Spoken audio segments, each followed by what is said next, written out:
I have no idea what the announcement was. So at the end of the service, I'll give you that, and I apologize that I cannot remember. I've been sitting over here I feel terrible. The whole special, I was over here thinking, there is an announcement I'm supposed to make. I have no idea what it is. So there you go. There's that. I have announced there is an announcement that I don't know what it is. Hebrews chapter 12. When you find your place, please go ahead and stand. Hebrews 12. We're going to read just 2 verses this evening. Get us started off here. Hebrews 12, starting in verse 1. Now, about that, I am not in Hebrews. I am in Acts. So give me a second here. This is a great start. Hebrews 12, not Acts 12. Hebrews 12, chapter 12, verse 1. Wherefore, seeing where we are also compassed about with so great a cloud of witnesses, let us lay aside every weight and the sin which doth so easily beset us, and let us run with patience the race that is set before us. Looking unto Jesus, the author and finisher of our faith, who for the joy that was set before him endured the cross, despising the shame, and is set down at the right hand of the throne of God. Go ahead and have a word of prayer, and I'll let you be seated. Lord, I want to thank you for the time we can have in your word again this evening. Lord, I do pray that you will use me, Lord, and you will speak to us tonight. Lord, I pray this in your name. Amen. You can go ahead and be seated. Tonight's message, I just simply titled, What Are You Looking At? What are you looking at? What we look at, where our eyes are, where our focus is an incredibly important thing. The verse we just read, start of verse 2, looking unto Jesus. Where our eyes are is an incredibly important thing. Give some examples. It's been a long time ago now. Actually, I was thinking about it. It was 20 years ago I took driver's ed, which seems impossible, but it has been. When I took driver's school, I remember our instructor, like he pounded this into our heads that where you look, where your eyes are, is where you're going. That where your eyes are, your hands instinctively direct the car to go to, which, has positives and negatives. He taught us that when, to use that, when you take a long turn, don't look right at the end of your car, but look where you want to come out in the turn, and your hands are going to instinctively take the car where you're looking at. Or when driving long stretches of roads, don't look right at the end of your hood, but look a quarter mile down the road, and it'll help you drive straight. If you're looking straight in front of you, look at the horizon, and your eyes will direct your hands to direct the car. Your eyes are powerful, but if used wrong in the same scenario, can be harmful. He also stressed to us that because your hands instinctively go where your eyes are, you have to be really careful when doing things like checking your blind spot, because it's really automatic to just kind of go with it. That your hands instinctively follow where your eyes are. That idea, that concept, can be used in a whole lot of major aspects of our life. That what you look at, where your eyes are, what your focus is on, affects what you do. Where your focus is affects what you're going to do. How many people have gotten wrapped up in a mess of sin, and it all started with what they looked at, what they saw? Your eyes are incredibly powerful, and what your eyes look at, the rest of you automatically follows. How many times have you done something, and before you did it, it seemed like a good idea? Before you did it, it seemed like it would work out well, and when you looked at it, this looked like it was a good plan, and then it didn't work out well. When it was all said and done, you could look back and really easily see all the faults that were in that plan. Because as we know, hindsight is 20/20. Looking back, you can see it perfectly. Or how many relationships, whether that be a bad friend or more serious, that you had, that you became friends with, and they seemed like a good person. Somewhere along the way, either they hurt you, or they did something that stabbed you in the back, or they said something that hurt you, or whatever it may be. And you look back and think, I wish I would have known that before I became their friend. I could have avoided that pain. I could have avoided that friendship, or I could have put guards up in my life to protect me, because looking back, you can see perfectly. We could also use that phrase, the hindsight is 2020, to look at choices we've made in our life. Things that we've decided to do that when we first chose them, it seemed like a good idea. You know, when we first picked it, boy, this seemed like it was a good idea, but then when we got into it, it messed us up. Maybe that choice hurt you spiritually, or hurt your family, or hurt you physically, and you look back and think, I wish I would have known. I could have avoided that. I think probably the most common example of that is when a loved one dies. You have some sort of regret, maybe something that you said, or sometimes that you didn't visit that you should have, and you look back and say, boy, I wish I would have known. I would have ended that conversation differently, or I would have forgiven, or I would have gone to visit, or I would have told them I loved them. When it's been, I don't know how many years ago now, that I worked at a funeral home, and there was multiple things I did there, but one of them was assisting in funerals. And I can't tell you the number of funerals that, you know, they would give an opportunity for people to stand up and say something they remember about the person that passed away. I can't tell you the number of funerals that it was people standing up with regret of, if I'd have only known they were going to die, I would have gone to visit them. You know, I was shocked. Working there, it was something that shocked me, how many people would stand up in front of a room of, you know, some family, some friends, some strangers, and would admit to, you know, the last time we talked, it was a fight, and I wish I could have done differently. Because hindsight is 2020. We can look back at those times and realize some things. Boy, I wish I would have handled that differently. With all that as introduction, I want to get into tonight's message. This idea of looking back. This idea of looking back, and I want us to look at the pros and the cons of looking back. First thing I want to see, there are blessings in looking back at what God has done.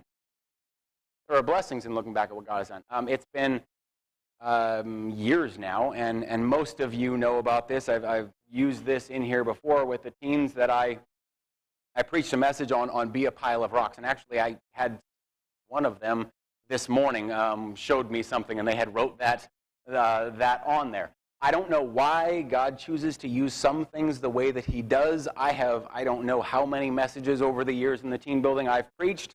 I'm not sure that any of them ever stuck, but for some reason that phrase did. I still, from time to time, have multiple teens that were in, or used to be teens, now adults, that were in that group that'll see a pile of rocks somewhere and take a picture of it and send it to me. But the concept of the message was out of Joshua chapter 4, 1 through 7, that God had just worked a miracle in their lives, and He instructed the children of Israel that I want you to gather 12 rocks, 12 stones, one for each tribe, and pile them up. And the purpose of those wasn't so that they could worship the pile of rocks. It was not, you know, any sort of reason like that. God wanted them to pile them there for a memorial, so that they could look back and remember what God had done. And God specifically tells them that it was so that when their kids asked, what does this pile of rocks mean, they could rehearse to their children what God had done in their lives. Looking back to remember the blessings that God had. And with the teens, I use that as an example of making themselves, their life, a pile of rocks, making their life an example that can show others what God did for them. But look at this with me, and I'm not going to have us turn over there, but look at this with me. This pile of rocks, the purpose was to cause them to look back and see what God had done. There are blessings in looking back at what God has done for us. Looking back at what God has done, it reminds us of His power. Because let's be honest, we forget. God works in our lives. Like I forgot what in the world is supposed to be on that sticky note that I should be announcing. But God works in our lives. We forget. God works in our lives. He does some amazing thing, and in the moment we're awestruck by it. He does some amazing thing. He works in some way, and in that moment it is, it's in the forefront. So it's what our focus is. In Joshua 4, what God had just done when they are told to make this pile of rocks was God had just led them across the Jordan River. There would be very little way to go through what they did of God making this way for them to cross the river and not be completely dumbfounded. I know I didn't have us go back and read it, but chapter 3 explains it well, that the priests walk into the brim of the water and they're carrying the ark, and the water will stop in a heap. I don't know, can you imagine water heaping? Water doesn't do that. Water doesn't just naturally do that. People have tried to make less of this miracle than it is and, explain it away and make it as if maybe it was some stream and not really a river, or, maybe it was in the season there wasn't as much water flowing. Well, the Bible makes it pretty clear that it's overflowing its banks, even if it wasn't. I don't care if it's a stream. Streams don't just stop and pile up in a heap. That doesn't happen. It doesn't happen. People have tried to make less of it, but it doesn't happen. And again, the Bible talks about it overflowing its banks. So you're talking a river that is overflowing its banks. So let's picture it this way. The Puyallup River overflows its banks every single year. All of us from here know what that looks like. We've all either seen it in person or on the news or whatever. Now imagine as it is flowing and overflowing its banks, that you put your feet in the brim of the water and the water just simply stops. Everything downriver just flows away and everything upriver just piles into a heap of water. That's not normal. That's not normal. You couldn't come through that and walk across the river with a giant heap of water above you. You could not do that and come out not seeing God's hand. It's pretty obvious. The problem is, it's not that we don't see it in the moment. The problem is that we forget. And it really normally doesn't even take us that long before we forget what God's done. That God has worked in this huge, miraculous way, and then the next time something comes up, we go right back to panic mode of, well, what are we going to do? Children of Israel in the desert, not long after they've had this. The children of Israel in the desert, they are thirsty, complaining about, that God brought us here to die, so God miraculously gives water from the rock. They're seeing firsthand God works, but then God working. This is before Joshua, They see firsthand God working. We're thirsty. Moses hits the rock and they get water, but then the very next time they're thirsty again, they go right back to, well, why did God just bring us out here to die? You would think after the first time that God gives you water from a rock, you would figure out he can do it again. Like, there was no water. We complained that we needed water. God gave it to us. You would think that they would understand by this point, oh, he's going to take care of us. Oh, he can provide water even when we don't see how. But we forget. We have the same thing. God works in some major miraculous way in our life, and we're excited, and we are we're overjoyed about what's going on, and then some new problem comes our way, and we go right back to panic. Right back to that, oh no, what am I going to do? But looking back at what God's done in our life reminds us that he can do it again. When we look back and we see the way God worked before, and remind us, hey, God can do it again. I'm not saying it's going to be easy. I'm not sure that it is ever easy relying on God because it goes against our nature. Again, the children of Israel, so often their issue was they were mad at God, and they're looking at, well, how am I going to figure out a way to deal with it? More often it was they're mad at God, and they look at Moses, a man, hey, Moses, fix this. We're going to die out here. Do something. It goes against our nature. But the more you can see God do in your life, the easier it becomes. Looking back at what God has done reminds us of what He has done and can do again.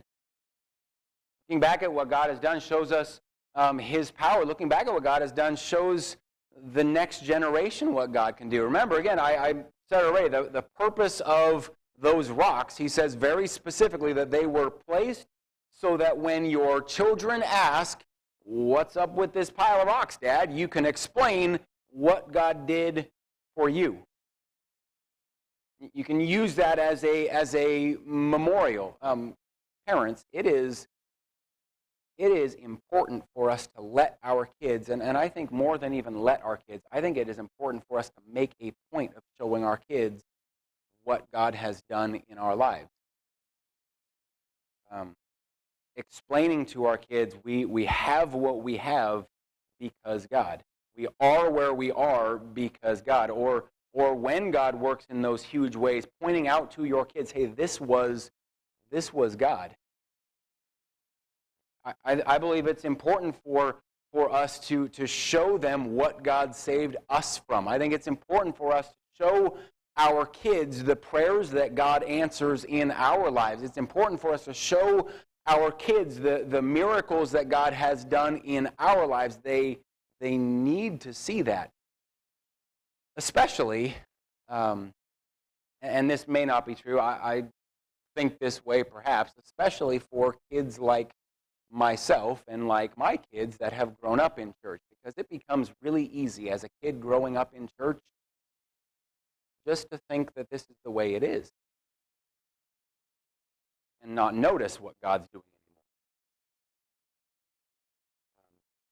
anymore. Joshua chapter 4, their kids didn't have to cross the river. It'd be really easy just to think, well, this is the way it's always been. It becomes part of the routine. And I'll just say it, that's dangerous. Dangerous. Looking back shows your kids the time that, boy, you had to rely on God, and He delivered. I'm not saying, I'm not saying bore your kids with stories of the quote-unquote good old days. I'm saying make a point to show them what God did for you. Set up a pile of rocks. Looking back at what God has done. It shows us His power. It reminds us of His power. It gives opportunity to show our kids. Looking back at what God has done also points others to what God can do. As I often do, and you guys probably get bored of them, I'm going to use a hiking analogy for you. A couple of times now I've done a hike it's called the Enchantment. I imagine it's called that because it's pretty. The hike itself is not very enchanting. It's grueling and miserable, but the hike is it's pretty, but it's something. The first time I did it, I had no idea what to expect. I've kind of been always one of those that I'm like, yeah, sure, that sounds fun, let's do it. I knew it was long, and that some said it was challenging online, but you can't really trust those reviews online because, some say a hike is hard and it's like, 3/4 of a mile long and not difficult at all. Some say it's easy and it's, 40 miles long and all sorts of terrain. So, who knows what that means? Okay, it's long. 23 miles and over 5,000 feet of elevation gain. But I've done long, hard hikes before. So, first time I did it, okay, no big deal. And I could tell, I'm not going to bore you with them, I could tell stories about the hike and all of that because we had some moments in there that were something. But I'll refrain. The biggest challenge The biggest challenge, and there's a reason I'm telling this, the biggest challenge with that hike is for the vast majority of the hike, there is no trail. Hiking when there's a trail is really easy. It really doesn't matter how tired you are. You can just stare down at the ground in front of you and just keep kind of cruising along. Now, the biggest challenge is there is no trail. You can't just follow a path that's in front of you and keep momentum moving. What they have instead is rock cairns. For those of you who don't know, literally a pile of rocks. And how you traverse this 23 miles, which is more like a scramble up and down mountains in the Alpine Lakes wilderness, is you climb to that rock pile, and you stop, and you look for the next rock pile that's 200 yards away, and then you climb to that rock pile, and then you stop, and you look for the next one that's 100 yards away, and you climb to that one for 23 miles. You know what those rock cairns are? Someone found what they thought was the easiest way, and they put a pile of rocks to help point others in the right direction. They didn't put that there for themselves. They were already there. They put that there so the next guy could find the right way. Looking back at what God has done in our lives and pointing it out will do exactly that. It'll set up a pile of rocks that helps someone else to find the way to go. First, we see the blessings of looking back at what God's done. Second thing, I want to see the dangers of looking back at your sin. Turn over with me, Genesis chapter 19. Genesis 19, I didn't mark it in my Bible, so it gives you a minute to find it too.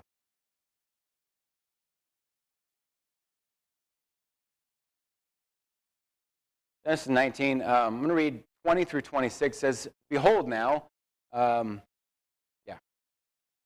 in verse 20, behold now, this city is near to flee unto, and it is a little one. Oh, let me escape thither. Is it not a little one, and my soul shall live? And he said unto him, see, I have accepted thee concerning this thing also, that I will not overthrow this city for the which thou hast spoken. Haste thee, escape thither, for I cannot do anything till thou be come thither. Therefore the name of the city was called Zoar.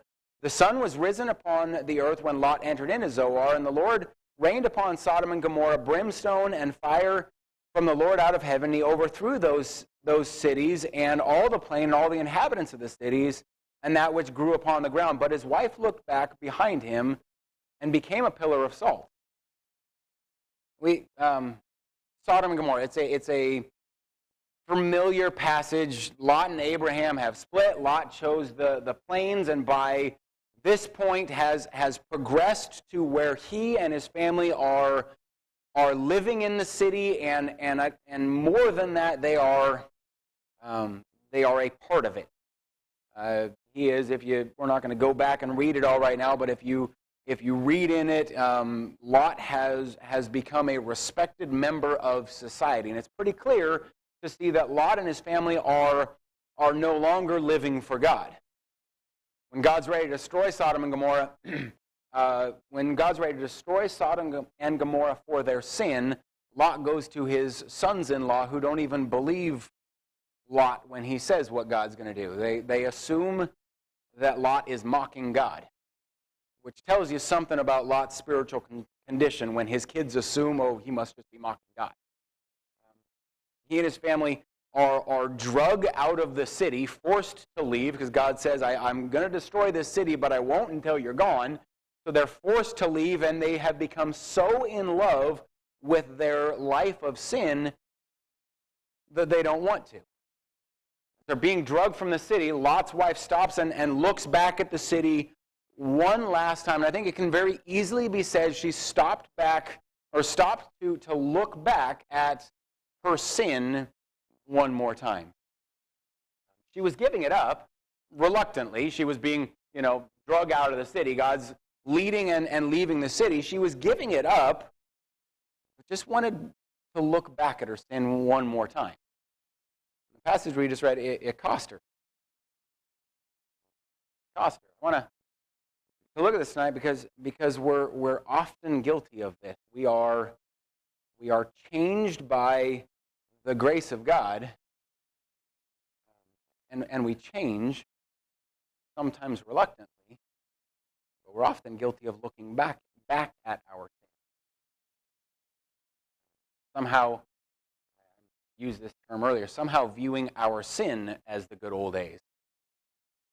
Glorying in the things that we used to do, glorying in the lifestyle that we used to have, glorying in the friends maybe that we used to spend our time around. There are reasons that those are used to have. I think the introduction of social media has helped a lot of us remember why some friends are used to be friends, because you see them and you think, oh, I remember this guy, we grew up together, I haven't talked to him in 10 years, and then you friend him and realize, I remember why I haven't talked to him in 10 years. And then it's awkward to unfriend him. There are reasons there are used to haves. There's a reason that God took you out of that. If we spend our time looking back at our sin, it'll cost us. For Lot's wife, it cost Lot's wife her walk. A couple of things that it's hard to walk forward when you're looking back. Parents, how many times do you tell your kids to watch where they're going? And yet every child tries to go forward while they're looking backward, and it ends the same every time. They faceplant. Every kid, or every parent of a 5-year-old kid knows that it's just normal for a 5-year-old kid to have just like a permanent scab down their nose, because they faceplant, and it's always beak first. Like, that's just what happens. Because they're walking or running, and looking backward it's what's going to happen. They run into something, or they fall, or they run into someone, and they wind up hurt. It costs them. Because of that, we get older, we get a little smarter. When we look back, we stop moving forward. God is leading Lot and his wife, but she stopped following God's leading so she could remember her sin. Hard to walk forward when you're looking back. But more than that, it stopped her from ever reaching where God wanted her. It stopped her. She never was able to reach where God was trying to lead her to.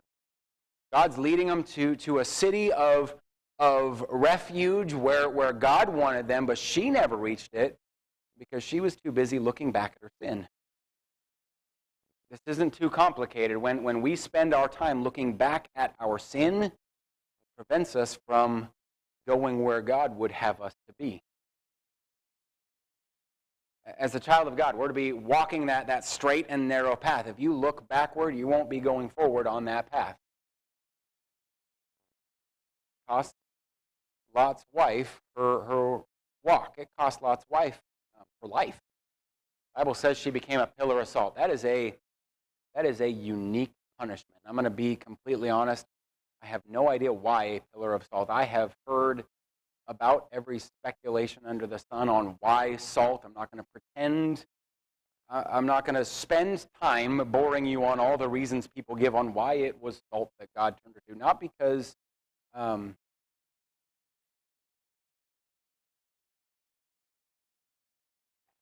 gonna stay off of that. What I do know is that it cost her her life, because rather than following God's leading, she wanted to look back on her old life. She wanted to look back on her sin. I'm not going to say, that if you look back and glory in your past sin, that you're going to turn to a pillar of salt, or even that it'll physically cost you your life. But if you're living in the glory of your past sin, you'll be spiritually dead. You can't grow. You can't thrive. You can't live for God if you're looking back at your sin. And really, that's if you're living in the glory of your old sin or the guilt of your old sin. God has forgiven you and brought you out. Don't look back. It cost her life, but what I think is probably harder, it cost her her kids. I'm not going to have us turn there. I'll explain what takes place just real quickly. Lot's wife dies. He and his daughters escape. The sons-in-laws did not, because they thought he was mocking. So it's just Lot and his daughters, and his daughters want their family name to continue, so they They get dad drunk and have a child with their dad. Mom is gone because she looked back at her sin, and her children are spiritually dead. I know I've done this once already in this message, but I'm going to again. Parents, this is for you. If you're torn between living for God and looking back at your sin, it'll cost your kids. We've all heard what you do in moderation, your kids will do in excess. And it is incredibly true. What you do a little bit, your kids are going to do a lot. My brother and I both at one point, I actually think he does again, but my brother and I at one point both had Jeeps. And we got really into building Jeeps and taking them out on trails and all that. You know why both of us did that? Both of us gave the same reason. My dad thought it was goofy that we both had a Jeep and were doing this. And so he asked us, and we both at different times gave the same reason. Because as a kid, like when I was super little, my dad told a story about taking his truck up a hill climb when he was a teenager, and that all the guys would line up and they would run up this hill climb with their truck and they would compete to see who could get the furthest up before losing traction and sliding back down. So because my dad told one story as a kid, my brother and I both built Jeeps. Because what you do in moderation, your kids will do in excess. We would like that to be in the good thing. I would like it to be that the good things I do in moderation, my kids do in excess. You know, the good things that I do a little bit of, my kids are growing past that and doing even more. More often than not, it isn't. Now, most of the time, it seems to be our negative qualities or our weaknesses or our sins. When what our kids see is their parents looking back at their old sins, that's the direction they're going to head.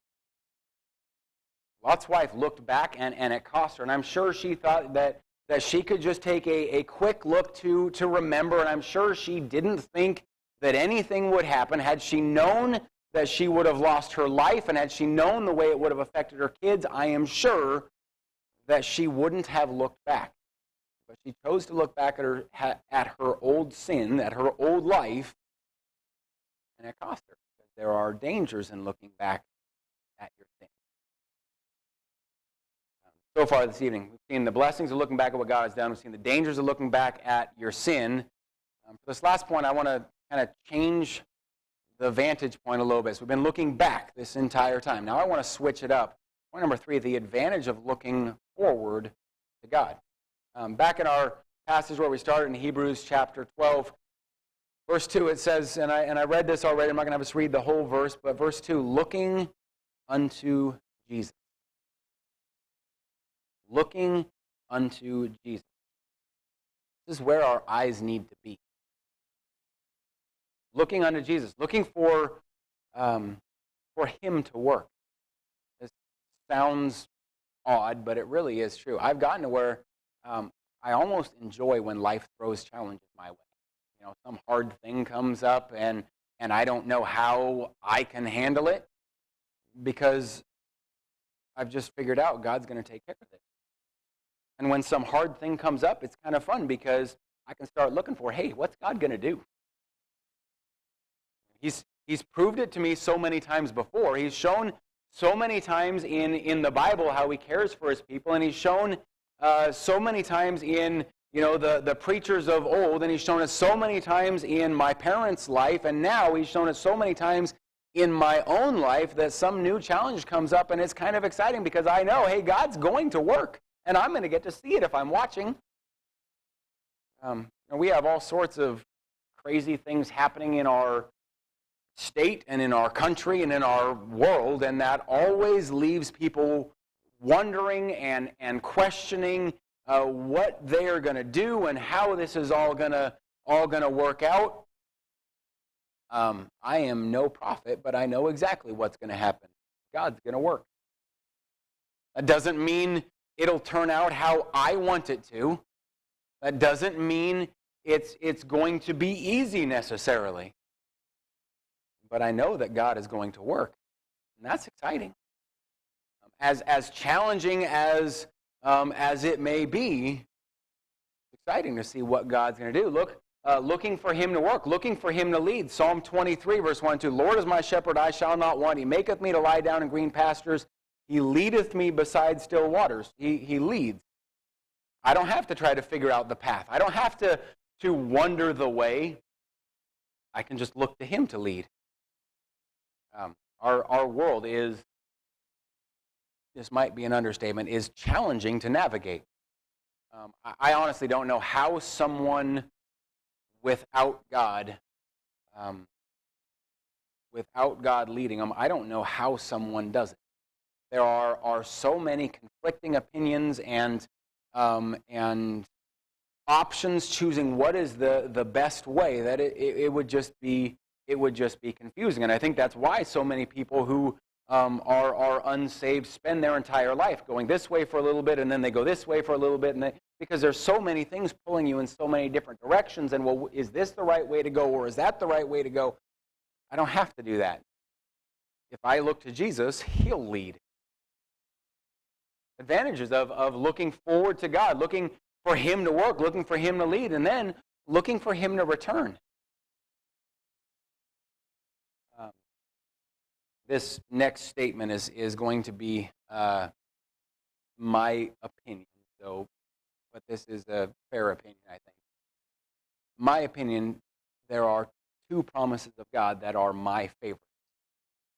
Romans 10:13, whosoever shall call upon the name of the Lord shall be saved. That is a promise from God that if you call on him, doesn't matter who you are, doesn't matter what your background is, doesn't matter what your social status is. If you call on him, he will save. The other is John 14, 2 and 3. I go to prepare a place for you, and if I go to prepare a place for you, I will come again and receive you unto myself, that where I am, there ye may be also. That promise that I will come again, the promise of his return. That there will come a day that the clouds will roll back and the trump of God will sound, and he will call us home looking for his return. Keeping our focus where it needs to be. This evening we looked at the blessings of looking back at what God's done. We've looked at the dangers of looking back and understand the advantages of looking forward to God. All three come dependent on what are you looking at? Where are your eyes? Where's your focus?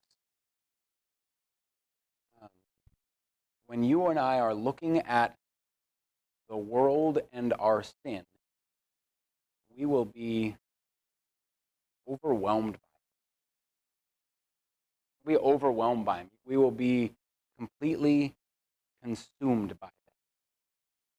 I think that's why you see so many who, even professing Christians, who are overwhelmed by what's happening in our world.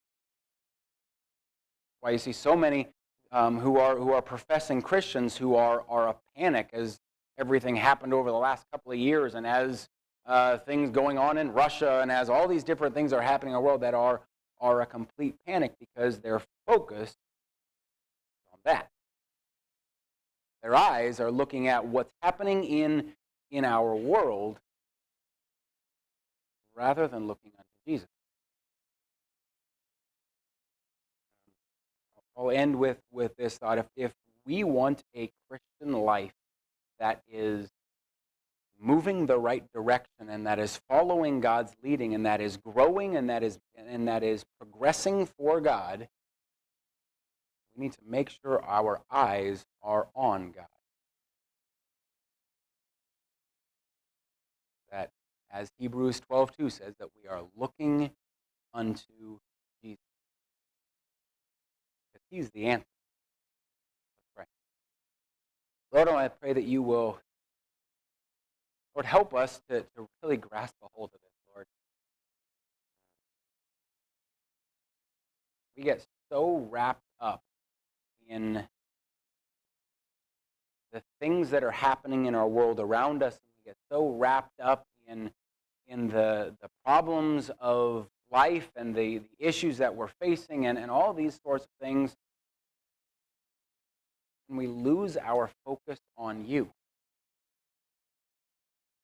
take our eyes off of you. Lord, help us to recognize the importance of looking unto Jesus. Open our eyes and focus on you, and remembering that you are the answer. In your name. Amen. Let's go ahead and stand with heads bowed and eyes closed this evening.